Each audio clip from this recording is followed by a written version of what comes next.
Bem-vindo ao Papo Espírita, a espiritualidade na sua vida.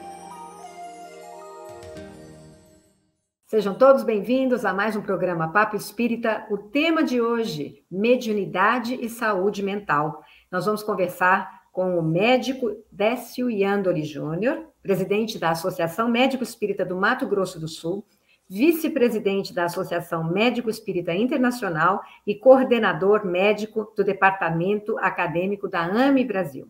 Dr. Décio também é autor de 6 livros, organizador de outros 2 e autor de mais 11 capítulos em outros livros, além de artigos em revistas e periódicos, palestrante nacional e internacional. Seja muito bem-vindo ao programa Papo Espírita, Dr. Décio. Tudo bem com o senhor? Tudo ótimo, Ana. Obrigado pelo convite. Ana, Miriam. Estamos aqui tentando colaborar um pouquinho, né, para o entendimento desse fenômeno tão importante para nós, que é a mediunidade, né? Esse tema partiu de uma palestra sua que tem no YouTube, não sei se da AME Brasil, mas também tem esse mesmo tema, né? Miriam, tudo bem com você? Bem-vinda! Bom, vamos começar com o nosso tema. Dr. Décio já vem fazendo esse tipo de palestra mundo afora, relacionando mediunidade e saúde com espiritualidade também, né? Sabemos que o senhor é um grande estudioso dessas obras do espírito André Luiz, que tratou desse tema. E por séculos, mediunidade e loucura andaram juntas. É muito recente o interesse da ciência pela espiritualidade e os psiquiatras ainda não estudam o fenômeno mediúnico como parte da saúde mental. Então, se todos nós somos de alguma forma, né, em algum grau, médiums, qual é essa relação entre saúde mental e mediunidade? Tão antiga quanto a própria humanidade, né? A gente tem relatos de fenômenos mediúnicos desde a época do Egito, né? O oráculo de Delfos, Sócrates falava sobre o daemon, né? O espírito que ele ouvia, Paulo de Tarso, e um monte de referências na história sobre a mediunidade. Mas aí, o século XIX e XX, quando a medicina estava no auge do materialismo, né, no modelo biomédico, você observar um paciente dizer que era outra pessoa, trazer informações que a princípio não faziam parte do cotidiano dele, era uma coisa que destoava muito do ritmo, do tom, né, da psiquiatria da época. Existe uma situação que é bem definida, que chama quadros dissociativos. Então, a psiquiatria sempre teve como referência os quadros dissociativos de identidade, né? Que o público, de uma maneira geral, vai reconhecer como sendo aquela doença das múltiplas personalidades. Tinha até um livro que ficou muito famoso na época, que chamava Síbil, contava a história de uma mulher que tinha 16 personalidades. Até hoje, esse tipo de transtorno é observado na psiquiatria. Então, o que acontece é que quando um médico ou um psiquiatra que segue ou seguia esse modelo biomédico, modelo materialista, via um médium em estado de transe mediúnico, e esse médium trazendo informações que não diziam respeito à personalidade dele, ou se declarando como sendo outra pessoa, imediatamente ele era diagnosticado como um transtorno dissociativo de identidade, né? Associado a isso, a gente tinha uma série de preconceitos com relação à espiritualidade, à mediunidade, que persistem até hoje, né? Principalmente ligados às religiões afro-brasileiras, em que a mediunidade, o transmediúnico é bem manifesto, né, nos estudos ou nas reuniões deles. O que aconteceu na época, então, é que isso foi por conta de todo o preconceito e do status quo, né, da linha de pensamento da psiquiatria mundial, e mesmo da brasileira, isso deu margem a até uma certa hostilidade com relação ao espiritismo, né? Acho que todo mundo sabe que foi proibido uma época no Brasil, o espiritismo, e com relação aos médiuns por si só, eles eram todos considerados doentes mentais, passíveis de tratamento psiquiátrico, até de internação, né? Isso perdurou por algum tempo. Algumas teses de doutorado que foram apresentadas a gente tem notícia de 2 que foram apresentadas na Faculdade de Medicina no Rio de Janeiro, em que classificavam os médiums como ou doentes mentais ou charlatões, né? Não tinha outra alternativa. Chegaram a sugerir o fechamento de todas as casas espíritas do Rio de Janeiro e do Brasil, a internação com tratamento medicamentoso para todos os pacientes que apresentassem esse quadro de mediunidade. E isso, durante um bom tempo, foi a tônica, né? Ou seja, se você era médium, você tinha um transtorno mental.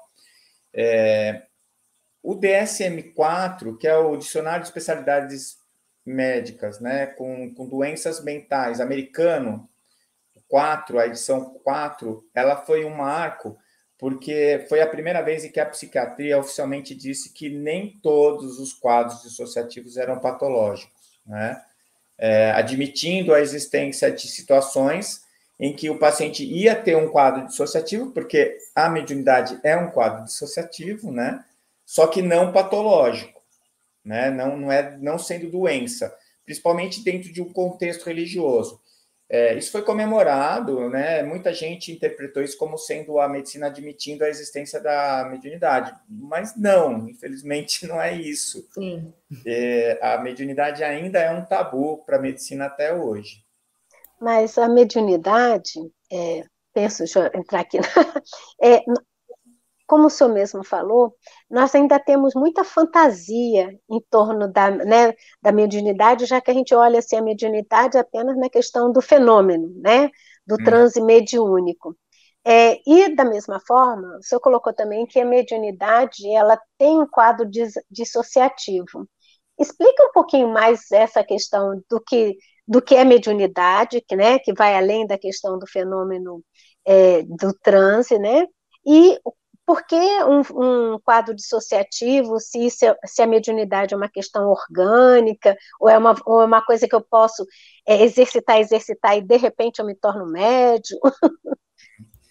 Médium todos nós somos, né? O livro dos médiuns fala sobre isso, o Kardec em várias ocasiões ele cita isso, e que é uma função orgânica. Também isso está bem colocado na doutrina espírita. O pouco que a gente tem avançado na ciência, né, não conectada ao espiritismo, mas que geralmente é feito por médiuns que são espíritas, o que a gente tem visto é a comprovação cada vez maior de que a mediunidade é um atributo orgânico, não é? Então, são características que o indivíduo tem a partir do arranjo dos circuitos neuronais do cérebro dele, tá? Como toda função orgânica, ela pode ser treinada. Então, por exemplo, eu sou ruim de jogar futebol, mas se todo dia eu for treinar, eu vou melhorar muito do que eu era, né? Tinha um amigo meu que falava isso, eu falei uma vez, o pessoal achou engraçado, quem nasceu para lagartixa nunca vai ser jacaré. Mas você pode ser uma lagartixa parruda, né? Você pode ser uma lagartixa mais forte que as lagartixas normais. Então, por ser uma atribuição orgânica, com o treinamento isso melhora, a sua capacidade de percepção melhora, você vai aumentar a sua percepção mediúnica. Tá? Então, mas essa mediunidade, ela está aonde nesses circuitos neuronais? No cérebro. Como é que funciona? No cérebro. Aí seria mais ou menos assim, a glândula pineal como sendo o receptor, a glândula pineal percebe essa influência a partir de estímulos que vêm do plano espiritual, através do pensamento, de ondas eletromagnéticas, né, que o André Luiz usa muito esse termo, mas seriam ondas eletromagnéticas que vibram a uma velocidade maior que a da luz, então elas não são perceptíveis para os nossos aparelhos aqui. E aí a pineal estimulada, ela mandaria esse sinal para uma região do nosso cérebro chamada tálamo, e o tálamo vai mandar essa informação para algum córtex, né, sensorial. Os córtex sensoriais são essas partes do nosso córtex, que onde tem aquelas voltinhas, né, que a gente chama de giros. Ali a gente tem um córtex para visão, um córtex para audição, um córtex para o tato, para dor, E assim por diante. Eu vou ter uma área cortical para cada um das sensações. Normalmente, o que acontece é assim, o receptor percebe o estímulo, manda para o tálamo manda para o córtex. Vamos usar o exemplo da visão. A luz bate na retina, a retina percebe a luz, transforma isso em ondas elétricas, que vão pelo nervo óptico até o tálamo. O tálamo sabe que está vindo da retina, ele vai mandar para o córtex occipital, que é aqui na nossa nuca. O córtex occipital interpreta aquilo como imagem. E aí você vai ver. Quem vê é o cérebro, né? Não é o olho. O olho percebe a luz, quem vê é o cérebro. Aí o que acontece? No caso da mediunidade, como não existe um córtex para a mediunidade, especificamente desenvolvido para isso, quando chega a informação no tálamo, o tálamo empresta um córtex. Se ele mandar para o occipital, vai ser uma clarividência. Se ele manda para o temporal, clareaudiência, e assim por diante. Essa é uma hipótese, tá, gente? Porque como eu... Não é comprovado, né?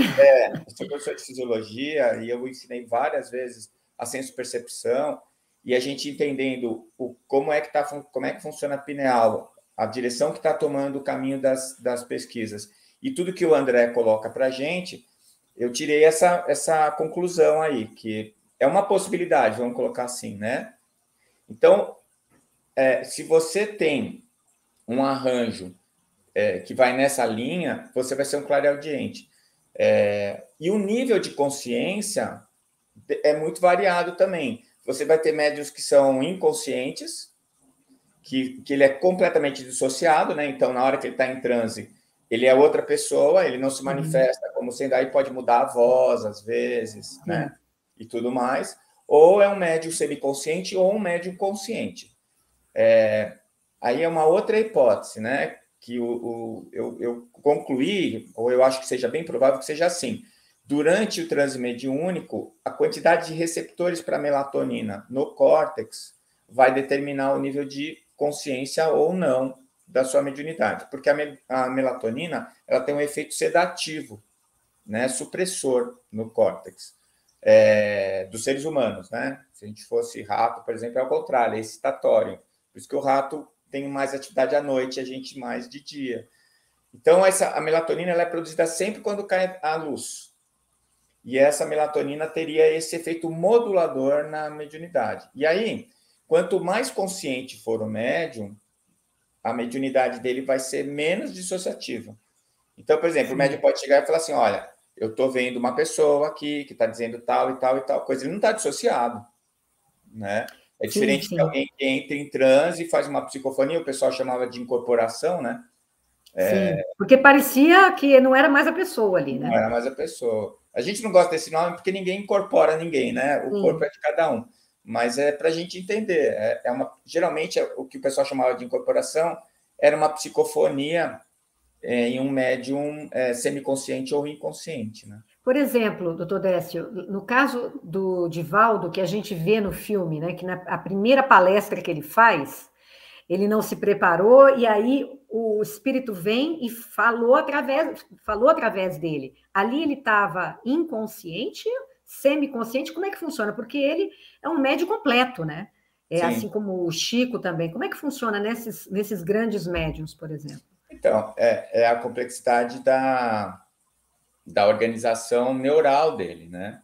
O Chico, por exemplo, sempre foi um desafio, né? Ele foi estudado por alguns grupos e ele sempre foi um desafio para entender. Mas eu acho que eles têm essa capacidade de, até às vezes, de orientar essa informação para mais de um córtex ao mesmo tempo, né? Eu conversei com o Divaldo uma vez, ele me contou que ele fez uma palestra no começo, quando ele estava fazendo a palestra, ele foi fazer uma palestra de cunho científico. E quando ele chegou para começar a palestra, os espíritos colocaram um prompt na frente dele, né? E ele foi lendo. Então, ele estava mediunizado? Claro, ele estava vendo o prompt. É uma clarividência. Mas ele não estava dissociado, porque ele estava lendo. Tanto que ele me contou que ele tomou uma dura dos espíritos porque ele não soube ler direito uma palavra que era técnica. Sim. Que ele precisava estudar, pelo menos, para conseguir ler direito, né? Esse é um exemplo. E isso mostra uma coisa bem clara para mim, que a infinidade de matizes que a mediunidade tem, sabe? Porque, por exemplo, a psicografia é sempre psicografia. Sempre como? Eu posso ter uma psicografia que é como se fosse um ditado. O espírito fala comigo e eu escrevo. Eu posso ter uma psicografia que é semiconsciente. O espírito assume a minha escrita, mas com o meu córtex motor. Então, a letra é minha. Uhum.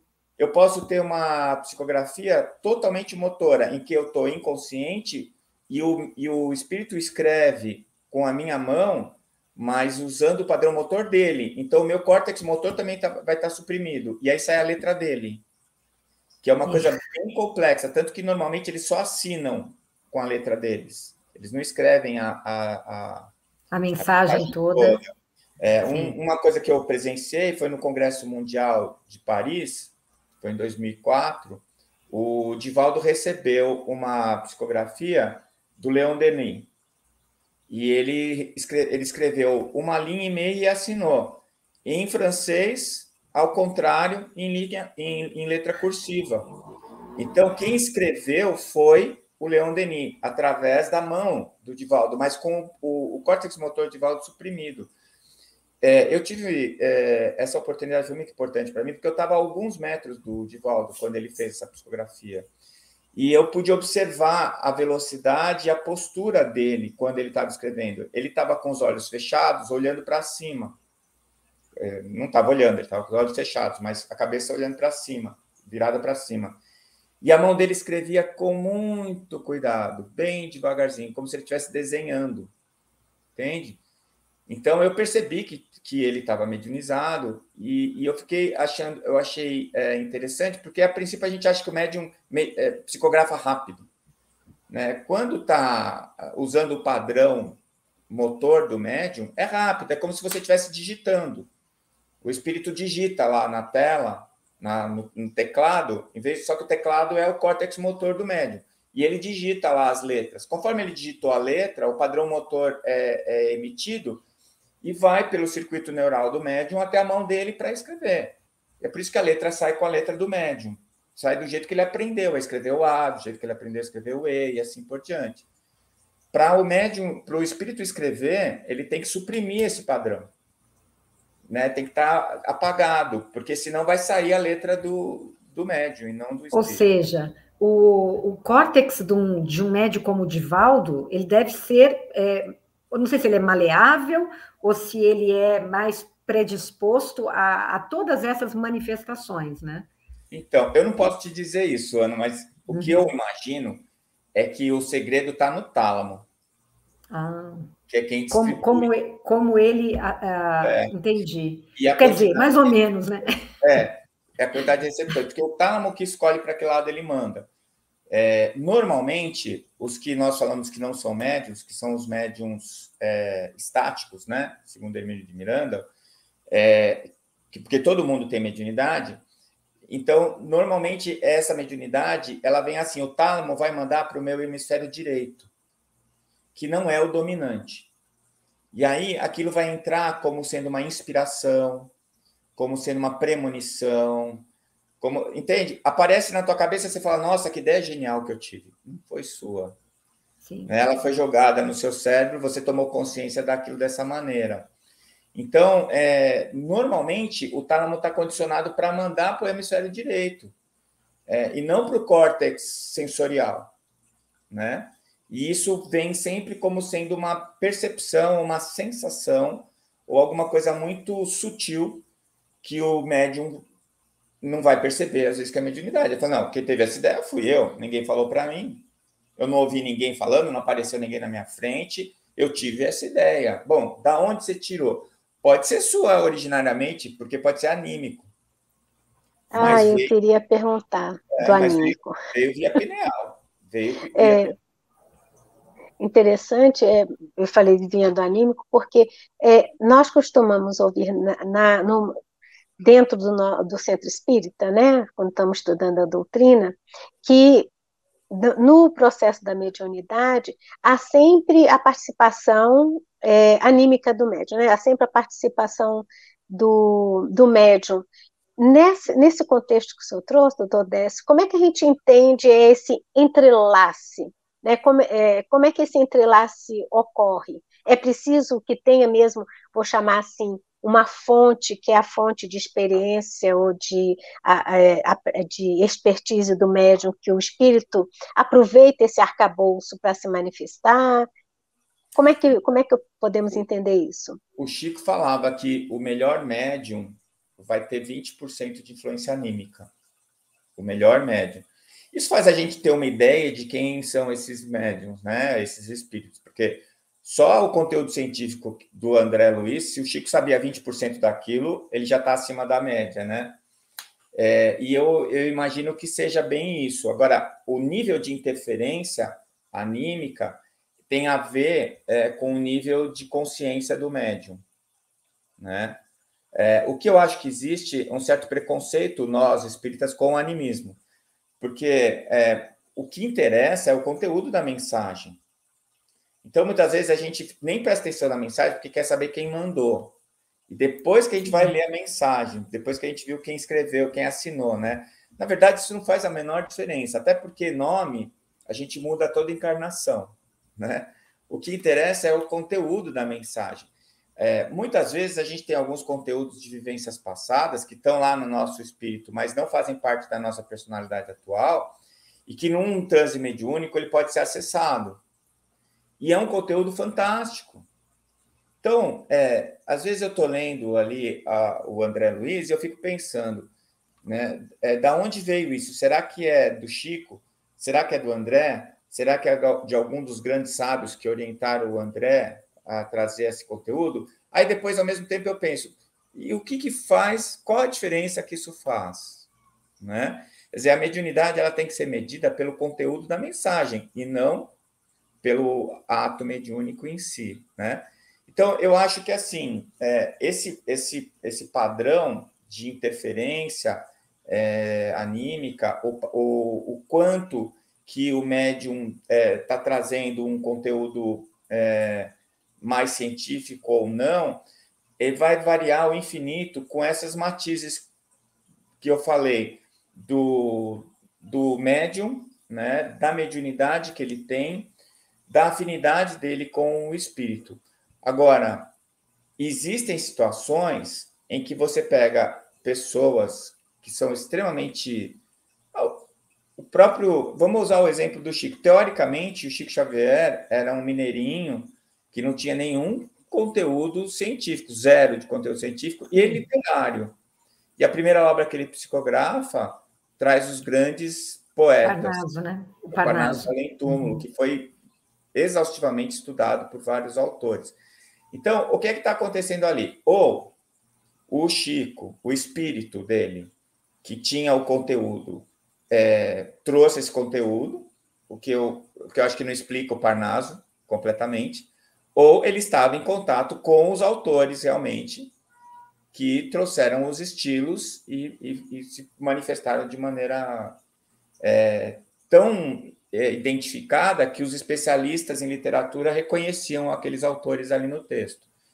Então, pode acontecer muito que aquele senhorzinho, que ninguém dá bola, porque é super humilde, porque é ignorante, não teve oportunidade de estudar, aí ele entra num transe mediúnico e num transe, às vezes, inconsciente, depois ele acorda e não lembra, ele trazer um conteúdo científico de alta profundidade e complexidade. Nós vamos continuar na dúvida, viu, Miriam? Se é porque ele, na verdade, tem isso, ou se alguém, através dele, passou.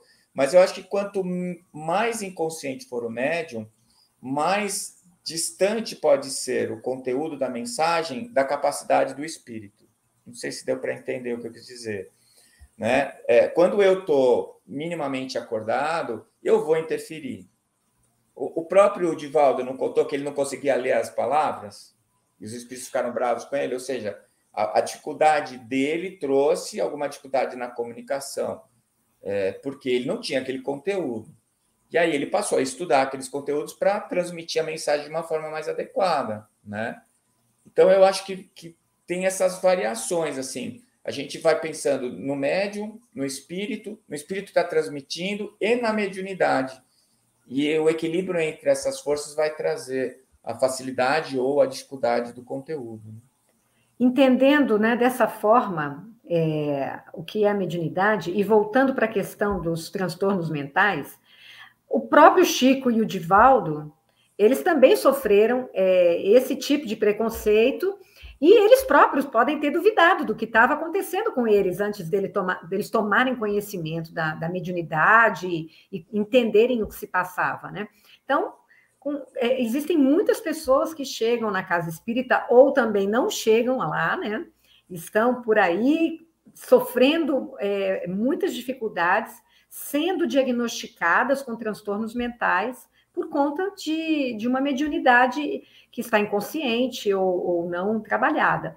Mas a pergunta minha seria, primeiro, toda pessoa que tem um transtorno mental é mediunidade? Quer dizer, todos aqueles hospícios, aquelas casas em que as pessoas, no passado, não sei se ainda hoje existe isso, né? Sofrem, tem algum componente mediúnico envolvido? Olha, tem algumas palavras, assim, algumas frases que eu acho lapidares e que podem ajudar a responder essa sua pergunta. Primeiro, é uma frase que parece que foi o Dr. Bezerra de Menezes que escreveu no livro A Loucura sobre o Novo Prisma, né? Ele estava encarnado ainda. Eu ainda não consegui ler esse livro, mas parece que ele escreve lá que todo louco é médium, mas nem todo médium é louco, né? E tem uma frase do André, que é do Mundo Maior, que ele diz assim, que quando a gente está encarnado, nada é 100% físico e nada é 100% espiritual. Então, aí a gente faz um mix dessas duas frases e a gente vai perceber o seguinte, que uma mediunidade manifesta... e tem mais uma frase que eu queria falar antes, que é uma conclusão que eu cheguei depois dos meus mais de 35 anos de formado em medicina, que é assim... Para uma doença se manifestar, ela tem que ter o fator predisponente e um fator desencadeante. Se eu tiver o predisponente e não tiver o desencadeante, não tem a doença. Se eu tiver o desencadeante e não tiver o predisponente, não tem a doença. Então, partindo desse princípio, eu penso assim, só é louco quem pode, não é louco quem quer, né? Eu preciso ter a predisposição, que já existe uma comprovação dentro da psiquiatria, que tem uma herdabilidade, ou seja, existe uma tendência genética para você ter o transtorno, que é o fator predisponente. E aí o fator desencadeante pode ser um trauma emocional, pode ser um abandono, pode ser a mediunidade. Uma mediunidade não diagnosticada, uma mediunidade mal conduzida, não é? Eu digo isso porque eu tive uma paciente, apesar de ser gastroenterologista, o pessoal sabe que eu sou espírita, me manda essas coisas. A paciente tinha sido internada em um hospital psiquiátrico umas 3 ou 4 vezes e a pessoa percebeu, como sabia que eu era espírita, pediu para ela passar comigo. Ela era evangélica. E o que aconteceu era o seguinte, a queixa dela era, eu vejo gente morta. Sim. Né? Só que, assim, uma pessoa orientada, consciente, racional, eu achei até... eu tive uma certa dificuldade de entender como é que aquela mulher, tinha já quase 70 anos, conseguiu chegar nos 70 anos dela equilibrada, porque ela foi internada várias vezes, porque ela tomava um monte de remédio, porque até eletroconvulsoterapia ela tomou. E o diagnóstico dela era alucinação, né? E ela tomava remédio, ela falava assim, doutor, eu só paro de ver gente morta quando eu estou tão grogue que eu não consigo fazer nada na minha vida. E aí eu expliquei para ela que eu achava que ela não era louca, que o problema dela era a mediunidade, e que isso tinha algumas pessoas que acontecia, e que ela tinha capacidade de ver gente morta, e ela via mesmo, não era uma alucinação. E ela falou, o que eu faço com isso, doutor? Eu falei, conversa com os espíritos, explica para eles que você não quer participar, ou então não conta para ninguém que você está vendo, né? E tenta ignorar eles. Ela falou, mas deve ter outro meio. Eu falei, tem um treinamento mediúnico, mas aí você tem que ir para um centro espírita, né? Aí entra uma questão religiosa, infelizmente, né? Porque eu acho que eu não conheço nenhum outro grupo como o espiritismo que saiba orientar tão bem uma mediunidade. Sim. Talvez a própria ciência, com a evolução do conhecimento, vai chegar nesse ponto. Por enquanto, quem tem mediunidade ostensiva, se quiser controlar a mediunidade, vai ter que ir no centro espírita, né? E aí ela Melhorou, parou de tomar o remédio, ficou ótima. Mas ela foi ao centro espírita ou ela... O que ela fez? A princípio, não. Ela seguiu o meu conselho. Ela ignorou os espíritos, falou... Ela começou a perceber que ela não estava louca, e isso é o que incomodava ela. Ela falou, nossa, por que eu vejo gente morta? E convenceram ela que aquilo era uma alucinação. Eu falei para ela que não era, expliquei para ela. E ela ficou boa um tempo. Depois, toda quarta-feira à noite, ela sumia da casa dela, ninguém sabia onde ela ia, foram seguir, ela estava frequentando uma casa espírita lá. Ah, tá. Então ela tava entendendo o que estava se passando com ela, né? Agora, imagina uma pessoa dessas, e quantas não existem, né? Que passam a vida inteira, são diagnosticadas como loucas, são tratadas como loucas, como ela mesmo disse, né, essa senhora, que ela ficava grogue. E a minha pergunta é: vocês médicos que são espíritas veem muito desses casos?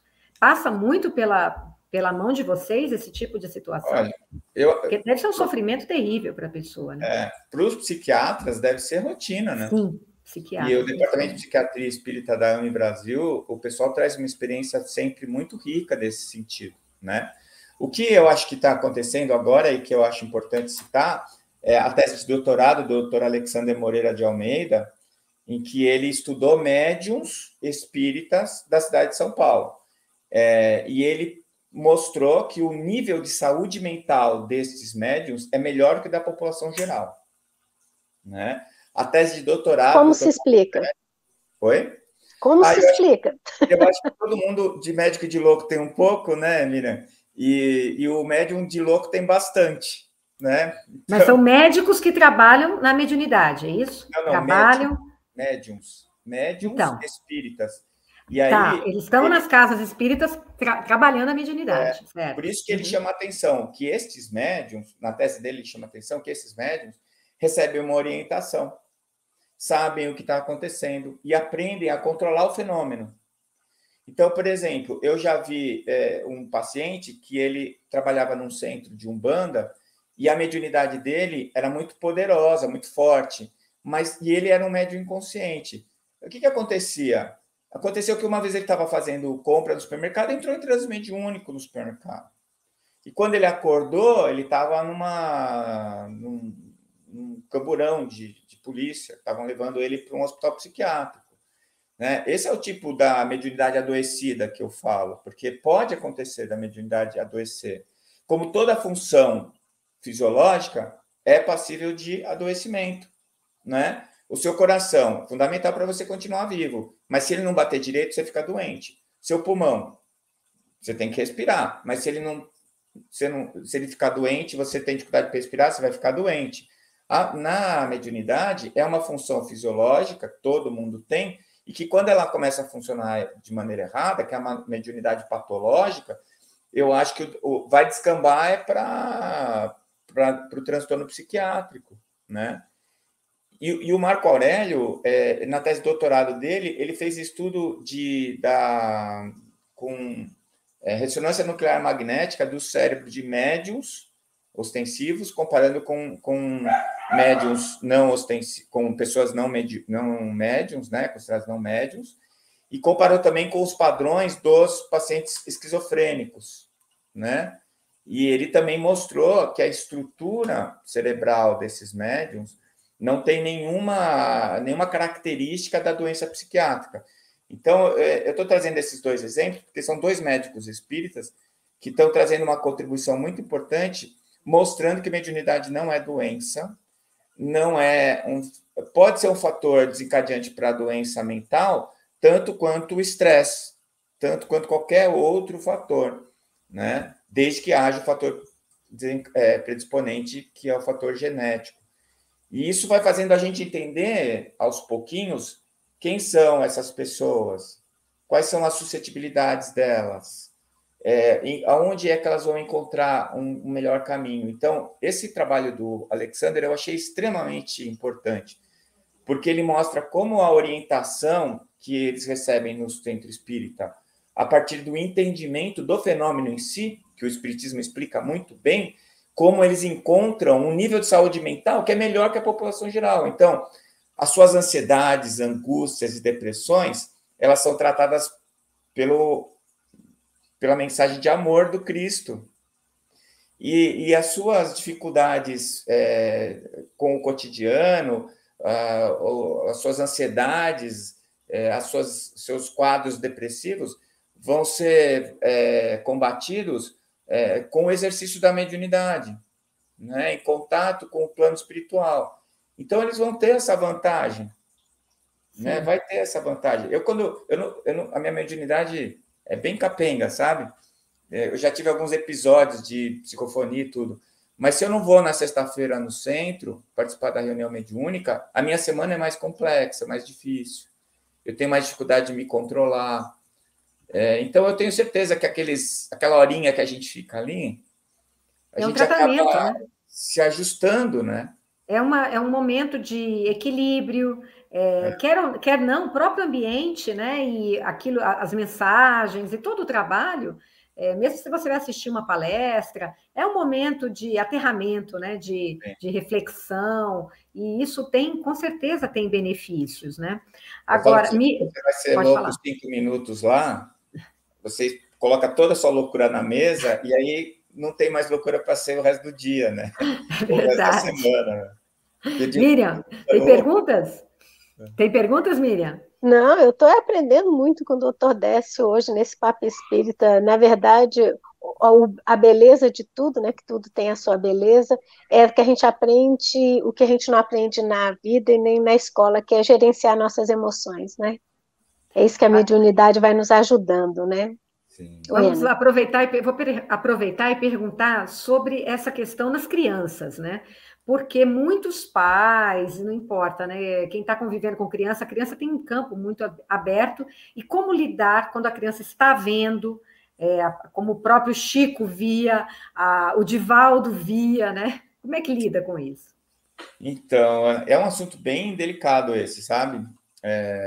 Eu nem me sinto assim capacitado para falar sobre o assunto, mas a ideia que eu tenho é a seguinte: você ter a manifestação mediúnica muito evidente quando adulto, em que você já sabe quem você é, onde você está, quais são os seus parâmetros, já é difícil.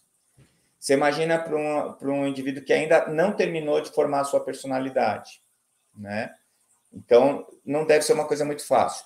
Se dentro desse contexto você ainda coloca o tempero da família não aceitar, então as coisas vão ficar muito difíceis para a criança. Se ela tiver uma predisposição a uma instabilidade emocional ou uma predisposição para doença mental, aí vai juntar a fome com a vontade de comer, né? Quer dizer, vai dar ruim.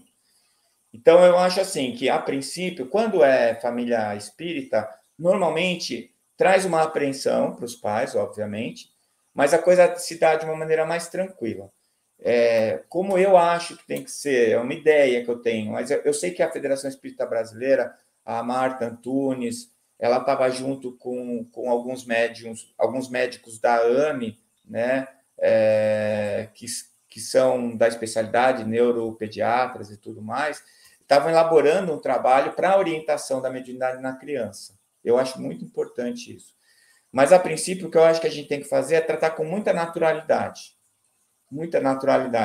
e ir explicando para a criança o que é que está acontecendo com ela, né? E, mais do que tudo, e isso é uma coisa que serve não só para as crianças, mas como para nós adultos, é vibrar um pensamento positivo de amor, né? É o que a Miriam acabou de falar. Quer dizer, você tem que chegar lá para a criança e falar: filha, vamos rezar então, para pedir para o Papai do Céu não deixar você ver nada de ruim, e vai lá e reza junto, né? E explica para a criança: olha, filho, ele não está encarnado, ele está desencarnado, é só um espírito. Ele pode te atrapalhar, mas ele não pode mexer em você se você não deixar, se você tiver a sua consciência tranquila. E nessa linha, né? Mas eu acho que deve ser muito mais complicado do que um adulto. Na infância e na adolescência, eu acho que são momentos de muita fragilidade, porque a gente ainda não concluiu a nossa personalidade dessa encarnação. E essa mediunidade pode ser bastante complexa, né? Pode ser até patológica. A gente está caminhando aqui para o final, a gente queria ficar aqui muito tempo, né, Miriam, conversando com o Dr. Décio, mas eu queria que o senhor deixasse uma mensagem. A gente tem um público bem heterogêneo, pelas mensagens que a gente recebe pelo YouTube, então tem muita gente de outras religiões ou apenas espiritualistas com interesse nessa temática espírita, e principalmente mediunidade. Então, aquelas pessoas que se veem de alguma forma, ou tem ou a si, ou ao seu redor, pessoas que passam por transtornos mentais, que, como você mesmo disse, sempre vai ter um componente mediúnico, o que fazer? Qual a conduta? Essa pessoa pode não querer trabalhar em um grupo mediúnico, mas vai ter que conviver de alguma forma com essa situação que é orgânica, como a gente viu, né? Uhum. Qual é a orientação para esse caso? Olha, eu acho que a primeira coisa é a seguinte, toda vez que a gente tiver esse tipo de transtorno, você tem que pedir ajuda, né? Tem que ter ajuda profissional, inclusive. Então, uma ansiedade, uma depressão, quadros em que estão te trazendo prejuízo para a tua rotina diária, vai pedir ajuda para um psiquiatra. De preferência, alguém que, se não for espírita, não tenha esse preconceito que a gente falou anteriormente da escola antiga da psiquiatria. O segundo ponto é assim, eu não acho que precisa exercer a mediunidade para ter controle sobre a mediunidade. É a melhor maneira, a mais fácil, a que você vai adquirir expertise mais rápido, que é a prática, né? Mas você precisa se instruir sobre. Então, se a pessoa não é espírita, não quer ir no centro, pega os livros e vai estudar, né? Vai entender, né, de alguma forma. Vai entender. Vai pedir ajuda para alguém que tenha mediunidade, que já passou por isso, que possa trazer as dicas, né? Ou se não tiver preconceito, vai para a casa mediúnica, faz o curso de mediunidade. Mesmo que você não queira participar da reunião mediúnica, faça o treinamento mediúnico em que você vai ser esclarecido e vai aprender a perceber o que é seu e o que não é seu. Essa divisão do que é seu e o que não é seu, na minha opinião, é o principal divisor de águas para aquilo trazer transtornos para a sua vida ou não. A partir do momento que você sabe o que está acontecendo com você, que você entende que aquilo não é teu, você vai ter um controle sobre a situação que é muito mais poderoso do que qualquer outra forma de tratamento. Mas se já houve algum prejuízo na sua conduta diária, a medicação muitas vezes vai ser necessária. Os psiquiatras espíritas sabem muito bem quais são as medicações que bloqueiam a mediunidade. Eles podem usar uma medicação dessa se o paciente estiver num estado de obsessão, se o paciente tiver uma situação dessa em que a mediunidade está atrapalhando ele e ele não aceita a mediunidade. Então, ele pode dar essa medicação. O ideal é que essa medicação seja temporária até ele se estabilizar e desenvolver os seus recursos próprios para não precisar mais do remédio para se manter saudável, né? Então, a ideia é essa. Por isso que eu falo que, assim, os livros do futuro de psiquiatria vão ter um capítulo sobre mediunidade, né? Em que eles vão explicar como é que funciona e quais são as melhores medidas para cada paciente, né? Porque cada um vai estar em uma situação específica. Agora, a saúde você vai encontrar quando você estiver bem com você mesmo, né? A saúde, segundo Emmanuel, é a perfeita harmonia da alma. Então, você tem que buscar essa harmonia, né? Independente do que esteja acontecendo fora. Mas não queira ser o herói que carrega o mundo nas costas. Peça ajuda a quem possa te orientar, tanto do lado espiritual quanto do lado médico. E a gente sabe que a mediunidade, já que ela é orgânica, ela não veio a troco de nada, né? Ela não caiu de paraquedas na nossa vida, na nossa encarnação. Então, ela tem um propósito. E ela pode estar perturbando você, te atrapalhando o desenrolar dessa encarnação, ou ela pode te ajudar muitíssimo, se você encarar segundo essas orientações e for se direcionando para esse lado, né? Então, é super importante essa quebra de preconceito, a desinformação. É importante que a gente fale sobre isso, que vá abrindo a mente de quem nos escuta, para essa possibilidade, né? Porque a pessoa pode, por ignorância, nunca ter tido contato com essa informação. Não é, às vezes, um preconceito, mas, poxa, eu não sabia, eu não tinha ideia. E, às vezes, esse é o divisor de águas, como você disse, para um entendimento e uma vida muito diferente, com grandes consequências, né, nessa encarnação. Então, fica nosso super agradecimento pela sua participação, doutor Décio, Miriam também, muito obrigada. E para vocês todos que nos assistiram, por favor, se vocês gostaram, deixem o like, comentem nesse conteúdo. É importante que o YouTube, aquele algoritmo, quanto mais comentários e mais likes e mais compartilhamentos, ele distribui esse conteúdo também para outros públicos que não estão acostumados a assistir o Papo Espírita. Então, é importante a sua participação. Então, fica nosso agradecimento a todos vocês que estiveram conosco, doutor Décio e Miriam, e até a próxima.